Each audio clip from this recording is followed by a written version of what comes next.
dari aparatur yang semestinya memberikan contoh, saya kira juga sangat mungkin terindikasi, bahkan mungkin sudah ada, tinggal dicek saja datanya. Kalau misalnya tugasnya ngawasi, ya ngawasi. Kalau betul-betul tugasnya menindak, ya menindak. Jangan ada praktek-praktek yang rawan terjadinya penyimpangan.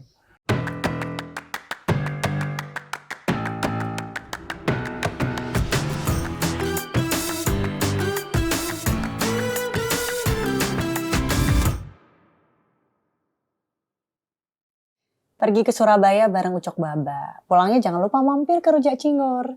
Pemirsa, podcast Suara Jatim kita akan membahas isu narkoba bersama anggota DPRD Provinsi Jawa Timur. Kali ini sudah bersama saya, ada Mas Fauzan Fuadi.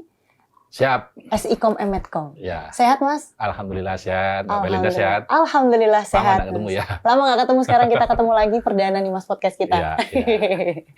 Mas, kita kali ini akan membahas isu narkoba. Ini kalau kita lihat datanya, per 6 bulan terakhir Mas, Polda Jawa Timur ini berhasil menangkap setidaknya lebih dari 3.800 tersangka narkoba. Berapa? 1.000? 3.800. Dengan catatan kasusnya 3.022. Angka yang cukup besar ya Mas? Betul. Di Jawa Timur saja ini khususnya. Nah, kita menggali peran strategis DPR di Jawa Timur, bagaimana caranya untuk mengantisipasi peredaran narkoba di Jawa Timur. Ya, terima kasih. Jadi sebetulnya sesuai dengan tupoksi yang melekat kepada anggota DPR, kan tentu saja fungsi kita bukan fungsi penindakan ya. Fungsinya lebih kepada mendorong para pengambil kebijakan yang punya otoritas di bidang narkoba ini untuk memberikan solusi, kepedulian, keberpihakan produk kebijakannya terhadap upaya-upaya yang sesuai dengan upaya pengentasan kasus-kasus narkoba di Jawa Timur. Sebetulnya sudah ada perdanya, tinggal berarti bagaimana peran DPRD Jawa Timur itu agar perda ini bisa dilaksanakan oleh yang pemilik otoritas. Lebih dari itu, misalnya fungsi koordinasi juga bisa diambil oleh teman-teman DPRD di Jawa Timur, lebih tepatnya lagi mungkin Komisi A, kebetulan saya ada di Komisi A, bermitra strategis meskipun tidak hierarkis dengan teman-teman dari Polda Jawa Timur, tetapi kami bisa sangat intens koordinasi dengan teman-teman BNNP di Jawa Timur untuk tidak hanya mengupdate data jumlah kasus temuan penyalahgunaan narkoba di Jawa Timur, tetapi juga fungsi-fungsi koordinasi lain, sosialisasi, edukasi yang bisa kita lakukan lebih intens lagi. Dan tentu saja, karena DPR itu dari 3 fungsi pokoknya melekat fungsi budgeting, akan kita dorong pengalokasian anggaran yang lebih proporsional untuk pengelolaan untuk penanganan narkoba ini. Ini kan tentu saja pembahasannya dilakukan bareng antara Bapeda Jawa Timur, kemudian SKPD terkait, dan tentu saja dengan DPR selaku yang punya badan anggaran di DPRD Jawa Timur. Kita ulas satu-satu ya Mas. Oke, siap. Kita sebelum masuk ke tugas dan tanggung jawab DPRD sendiri, Mas Fauzan ini sebagai dulunya aktivis ya Mas background-nya. Jadi sangat kental dengan masyarakat. Sampai sekarang aktivis, jangan salah bilang. Oh iya, sampai sekarang. Nah, kalau berbicara soal aktivis di peran saat ini sebagai ketua fraksi PKB juga, anggota Komisi A di DPRD Provinsi Jawa Timur, menyoal narkoba, Mas. Kondisi di masyarakat sebenarnya seperti apa sih, Mas? Tanpa bermaksud menakut-nakuti, situasi yang sekarang terjadi di bicara Jawa Timur saja ya, ini sebetulnya makin lama kok semakin mengkhawatirkan. Ini setidaknya bacaan saya melihat data, memotret realitas generasi muda kita, generasi penerus kita yang lebih rentan terwabai pergaulan yang salah dan lalu terjerumus oleh narkoba, yang kemudian mau tidak mau kita selaku stakeholder yang ikut merumuskan kebijakan harus lebih peka lagi terhadap situasi yang berkembang di tengah-tengah masyarakat itu agar kasusnya tidak bertambah, agar penyalahgunaan narkoba tidak bertambah kasusnya di Jawa Timur, agar upaya-upaya pencegahan sampai dengan bahkan peredarannya, meskipun kita tidak secara langsung punya otoritas di situ ya, penangkapan, membatasi peredaran, bahkan menutup produksi-produksi di mana tempat ada produksi narkoba di situ. Kita mungkin tidak punya kewenangan ke sana, tetapi kita dorong stakeholder terkait agar lebih tegas lagi, agar lebih peka lagi, melakukan upaya-upaya yang dipandang perlu untuk melakukan penanganan terhadap narkoba ini dari hulu sampai dengan hilirnya.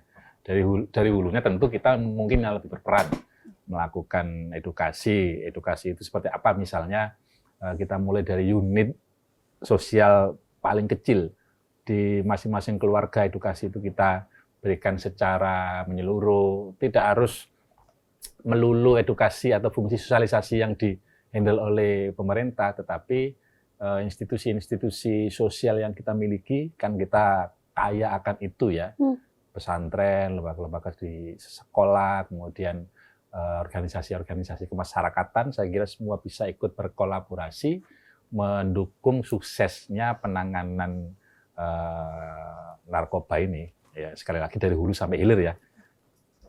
Perdanya itu kan Perda P4GN ya. P4GN betul ya? Betul, P4GN. Pencegahan ya. Saya diingatkan Mbak Belinda, pencegahan, pemberantasan, peredaran, betul ya? Kemudian penyalahgunaan peredaran narkoba.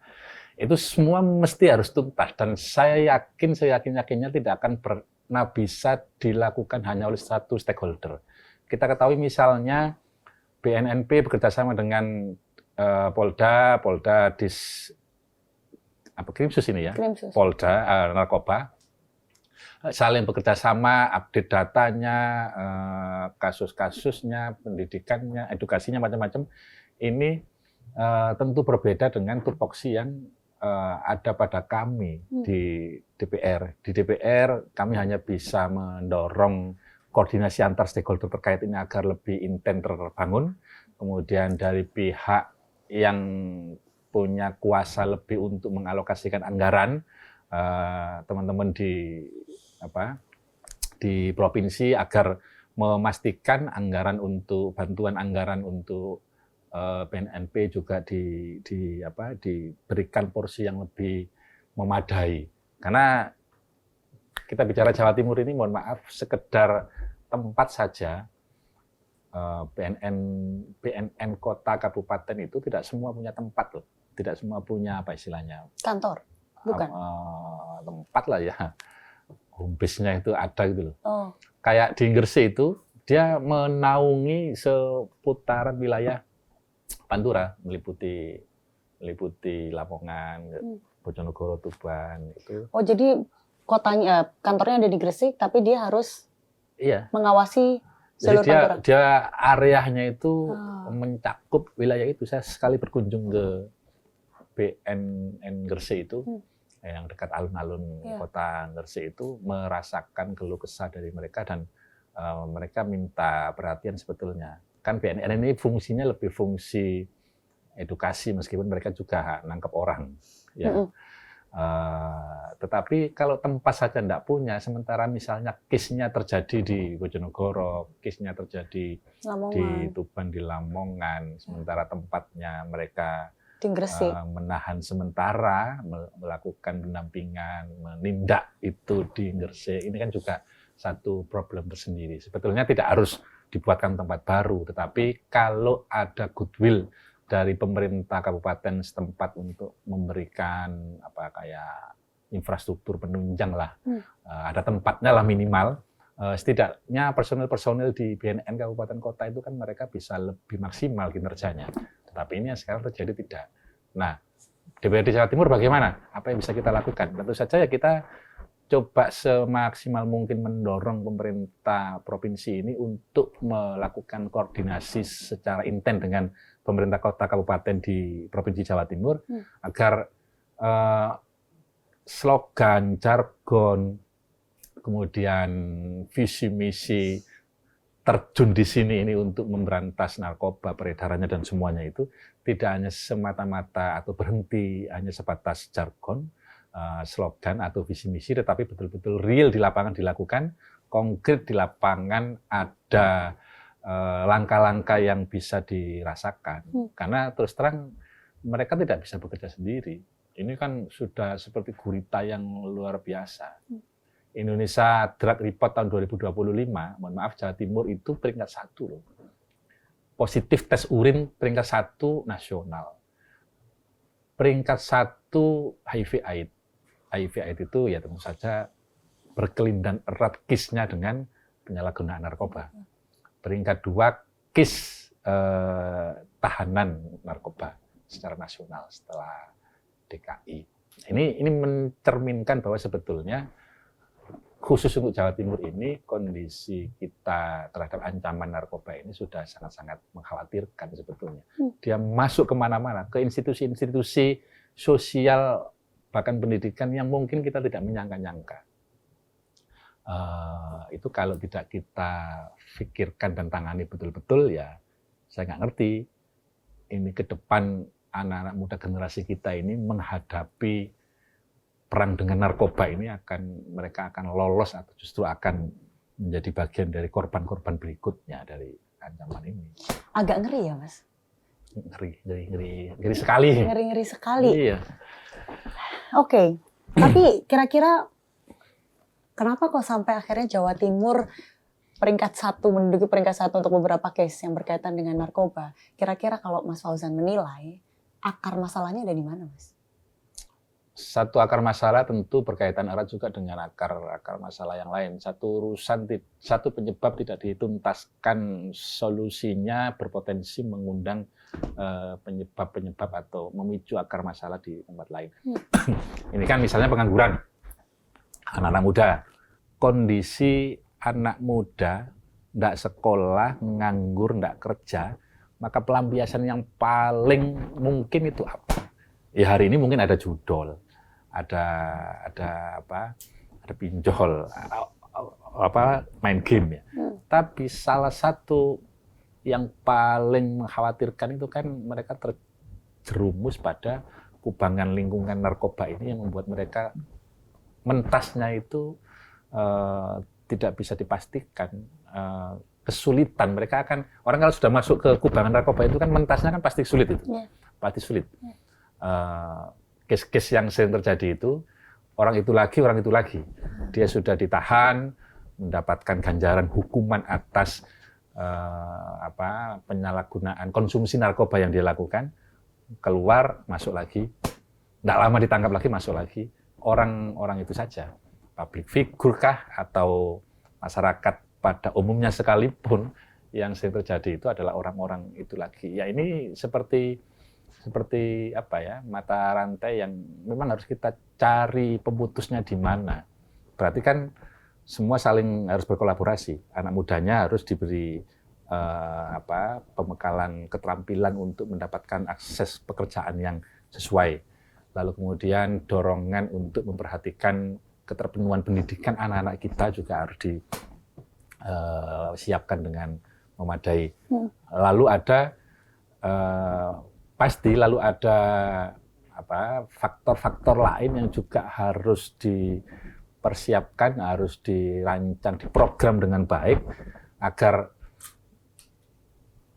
akar masalah atau pemicu masalah yang mungkin hari ini belum terdeteksi oleh kita itu sudah bisa diantisipasi dari sekarang. Contoh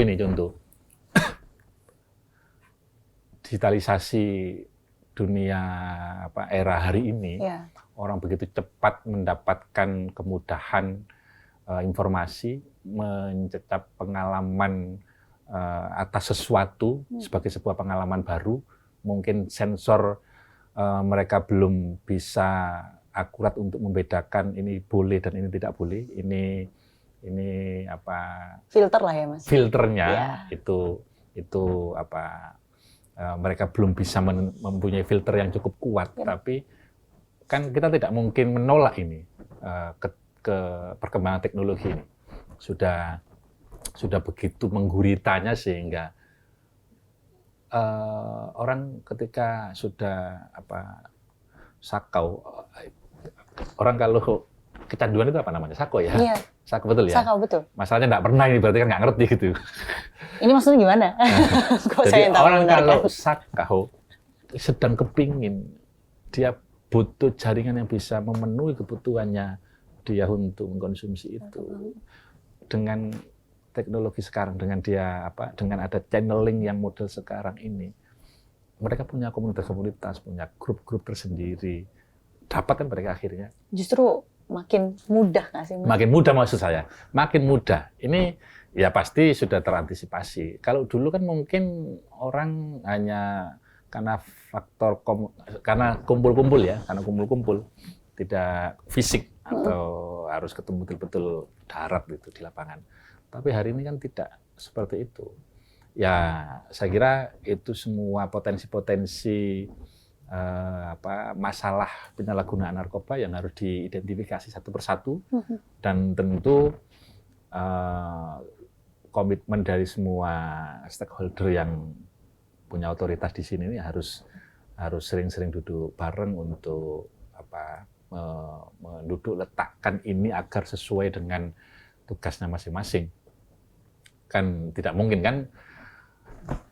DPR itu misalnya ada melihat sebuah peristiwa penyalahgunaan, kemudian kita yang langsung melakukan penangkapan, kan tidak mungkin. Tetapi kita bisa membantu aparat yang punya otoritas di situ informasi untuk kemudian agar dilakukan tindakan. Tetapi juga jangka panjangnya kita kan tidak mungkin juga kan istilahnya serta-merta hanya mengandalkan penangkapan tanpa mengurai penyebab awal dari kenapa ini penyalahgunaan masih terjadi. Kan harusnya yang saya sebut dengan dari hulunya diselesaikan itu kan di situ. Ibarat kata begini, walaupun peredaran ini sudah nggak karu-karuan, orang bebas mengkonsumsi narkoba dengan begitu leluasa dan mudah bebasnya, mendapatkannya. akses mendapatkannya mudah. Tetapi kalau sensor dari kitanya sendiri, para keluarga, organisasi sosial yang ada di lingkungan kita, semuanya bisa sedari dini memberikan bekal pendidikan yang baik kepada anak-anak kita, saya kira ya pada saatnya kan akan habis juga ini produsen-produsen narkoba itu. Harapannya begitu ya Mas ya. Kita masuk ke tugas dari DPRD. Tadi Mas menyinggung soal DPRD ini tugasnya adalah menjalin koordinasi, komunikasi dengan stakeholder terkait. Sejauh ini sudah seberapa masif Mas upaya itu dilakukan? Ya tentu karena yang harus diperhatikan oleh teman-teman DPR itu tidak hanya isu ini, tetapi juga isu-isu yang lain. Sudah pasti ukuran masif tidaknya itu mungkin masyarakat yang bisa menilai. Tetapi sepanjang kita berusaha maksimal memberikan perhatian terhadap isu ini, pemberantasan narkoba ini, itu saya kira ya sudah sangat maksimal. Tinggal bagaimana kita kemudian memanfaatkan tugas dan kewajiban masing-masing ini agar berjalan dan sekali lagi tidak bisa bekerja sendirian, semua harus berkolaborasi. Edukasi masif dilakukan dengan semua pihak. Satu belum saya singgung misalnya soal lapas misalnya. Lapas itu ya ini sudah umum, orang banyak tahu, orang banyak membicarakan orang banyak membicarakan. Jadi seseorang terjebak dalam pergaulan narkoba, salah udah pasti, kemudian dihukum, masuk ke lapas ini, bukan malah bertambah baik, tapi khawatir justru akan semakin bertambah parah. Khawatir atau memang kondisinya bertambah parah? Mas? Ya bisa jadi. Tetapi kan faktanya kita bisa merasakan ada kemungkinan itu di sana. Nah ini kan juga yang harus menjadi bagian dari perhatian kita. Tetapi tentu saja kan kalau DPR mungkin tidak bisa menggunakan otoritas yang dimiliki sampai dengan ke sana untuk melakukan bersih-bersih misalnya ya, karena ini ada stakeholder tersendiri yang bagian ngurusi. Lewat regulasi juga nggak bisa, Mas? Sorry. Tetapi sebagai sebuah kritis boleh saja kan untuk kita sampaikan. Oke. Dari regulasi sangat mungkin. Kan memang harus dimasukkan di regulasi kan. Tetapi kalau Perda P4GN ini 2022 ya, sejauh saya cek saya belum melihat ada peran yang bisa lebih konkret untuk bisa masuk ke sana. Ini kan karena Perda itu kan hanya sebatas ada turunannya tentu saja, ada undang-undang, perangkat hukum di atasnya yang lebih kuat dan harus menjadi rujukan dari aturan di bawahnya untuk ketika diperdakan. Nah, itu yang saya kira semua pihak sekali lagi harus terlibat di sini, duduk bareng, meletakkan ego kepentingan sektoralnya dan kemudian memerangi penyalahgunaan narkoba ini bareng-bareng, sama-sama. Sekali lagi kalau saya berbicara ini pada titik nadir itu bukan isapan jempol ya. Ini masuk kemana-mana, terjadi di mana-mana. Oknumnya, ini harus bicara oknum, penggunanya, anggota dewan kayaknya juga ada ya, yang mengonsumsi narkoba. Dari aparatur yang semestinya memberikan contoh, saya kira juga menggunakan. Saya kira juga sangat mungkin terindikasi, bahkan mungkin sudah ada, tinggal dicek saja datanya. Kayaknya ada. Lalu kemudian masuk kemana lagi? Pendidikan. Ke pesantren, ke pendidikan, ada banyak. Dan apa ya? Ini kan sekali lagi sebetulnya kalau dari hulu edukasi yang paling penting. Kenapa seseorang dengan problem ekonomi yang dia hadapi sehari-hari, dia tidak harus selalu terjebak pada pergaulan narkoba kalau bekal pendidikannya benar. Jadi kan tidak bisa jadi pembenaran. Seseorang mengkonsumsi narkoba karena dia barusan kena PHK misalnya, atau alih-alih baru sekedar alibinya lah ya, Mas. Cinta misalnya, lalu terjebak pada pergaulan yang tidak perlu. Iya. Itu kan alibi pembenaran yang bersangkutan. Betul. Tetapi saya yakin dengan pendidikan yang tepat, lalu juga penting juga menurut saya setelah ini semua beres, adalah memberikan kesempatan kepada teman-teman yang sudah mendapatkan hukuman, bagi yang sudah korban berarti ya, kesempatan kedua atau kesempatan berikutnya di tengah-tengah masyarakat. Misalnya ya, apakah jadi juru atau jadi duta anti narkobanya atau apa. Karena kan sesuatu itu baru akan lebih afdol lagi itu kalau yang bercerita itu adalah orang yang pernah melakukan ya. Apa istilahnya itu. Jadi betapa ini bahayanya tidak hanya terhadap tubuh, tetapi juga respon sosial yang juga bisa mengancam ketertiban. Oke. Nah, kalau kita tadi bicara perdanya sudah ada ya, Mas ya. Nah, Mas Fauzan sendiri melihat perda ini apakah sudah cukup menjawab tantangan untuk penanganan narkoba, Mas? Saya kira belum. Dan perda ini kan produk manusia, terbuka terhadap masukan-masukan. Monggo kalau misalnya masyarakat memandang ada masukan-masukan yang dianggap penting untuk dimasukkan, diatur, dimuat dalam perda ini, kan kita tinggal ajukan ke teman-teman Bapemperda untuk dilakukan revisi. Kalau perda itu revisi ya, atau amandemen kalau undang-undang. Ya tinggal kita masukkan apa yang sekiranya menjadi perlu untuk kita atur di situ. Monggo, karena kalau kita kan sepanjang aturan-aturan baru, pasal-pasal yang memuat klausul baru bisa kita masukkan dan tidak bertentangan dengan regulasi di atasnya, ya bisa dimasukkan. Kan nafasnya selalu seperti itu. Tetapi sebetulnya yang paling menjadi soal bagi kita selama itu sebetulnya menurut saya pribadi adalah goodwill dari setiap orang yang punya komitmen di sini. Jadi ya betul-betul kalau misalnya tugasnya ngawasi ya ngawasi, kalau betul-betul tugasnya menindak ya menindak, jangan ada praktek-praktek yang membuat rawan terjadinya penyimpangan dengan posisinya masing-masing loh ya. Lalu ya tentu saja ini tidak akan ada artinya ketika masyarakat tidak ikut secara sadar ambil bagian dalam tugas-tugas ini, minimal menjaga lingkungannya sendiri-sendiri agar tidak memberi ruang sama sekali terhadap penyalahgunaan narkoba ini. Kalau Mas Fauzan lihat dari ya solusi lah ya Mas, kita bisa bilang solusi yang ditawarkan Mas Fauzan bahwa penanganan narkoba ini harus dari hulu ke hilir, semua stakeholder, semua perannya berfungsi secara baik.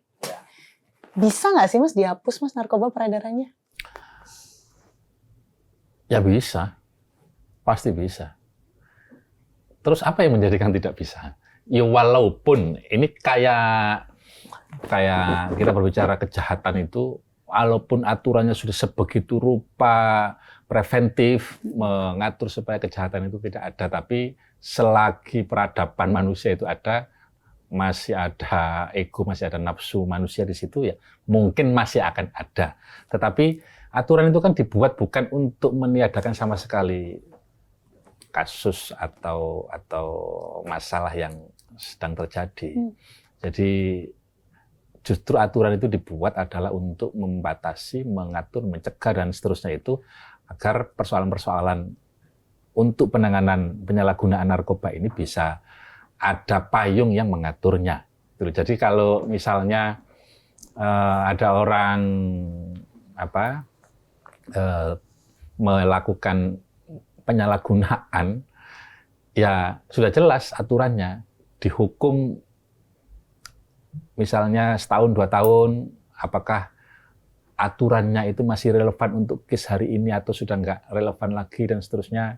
Kan ini zaman yang akan menjawab, kita kan nggak ngerti. Nah kalau aturannya tabu untuk dilakukan koreksi, direvisi, ya pasti akan out of date. Jadi misalnya terhadap pemberlakuan hukuman mati untuk pengedar internasional. Narkoba internasional. Ya. Kita kan sudah memperlakukan itu. Apakah itu masih relevan atau tidak? Kan ya semua akan memberi masukan di situ. Semua bisa ditanya pendapatnya soal itu, lalu ya dirumuskan, kebijakannya akan diatur seperti apa. Itu tugas DPR otomatis kan. Hanya saja ruangnya kalau undang-undang, sekali lagi ya teman-teman di Senayan, kalau aturan di tingkat daerah ya tentu perdanya juga siap apakah perlu penyesuaian dan adaptasi terhadap situasi yang berkembang hari ini. Kalau penegak aturannya, DPR ini kan yang merumuskan, menerima masukan, fungsi representasi kan di situ, menerima masukan membahas. Tetapi ada aparatur yang di sini lebih berfungsi atau punya otoritas melakukan pencegahan, penindakan. Kalau DPR ini mungkin membantu mendorong pengalokasian kegiatan anggarannya saja, karena mau pencegahan, mau penindakan, nggak ada anggarannya pasti nggak akan jalan. Tetapi ada anggarannya, sementara aparatur penegak perdanya ini tidak punya goodwill, tidak ada kemauan sungguh-sungguh untuk menggunakan aturan itu sebagai payung dia untuk menjalankan tugasnya, ya nggak akan jalan juga. Kasusnya pasti akan masih terjadi di mana-mana. Berarti secara keseluruhan setelah ini langkah konkret yang dilakukan DPRD apa Mas? Menekan biar minimal Jawa Timur nggak peringkat 1 untuk sejumlah kes lah Mas. Ya tentu mendorong lah. Kan DPR itu teriak-teriak ya, bengak-bengok. Parle itu kan teriak-teriak, ngomong ya. Eksekusinya tetap teman-teman dari eksekutif pahlawan lah ya. Tetapi mengingatkan ala-ala DPR itu terhadap tugas-tugasnya teman-teman di eksekutif, sekali lagi sesuai dengan tupoksinya. Tidak mungkin kan kita Dispora Jatim itu kita minta melakukan tugas penanganan narkoba itu melebihi kewenangannya. Dia menghandle anak-anak muda. Tentu saja bisa menyelipkan agenda-agenda pemberantasan narkoba itu di dalamnya. Bahkan kan sekarang sudah muncul diskusi memasukkan apa itu kurikulum atau muatan soal pendidikan anti narkoba itu kepada sekolah-sekolah. Ini kan juga sebetulnya isu yang layak juga untuk kita angkat, kita ketengahkan agar menjadi perhatian bersama.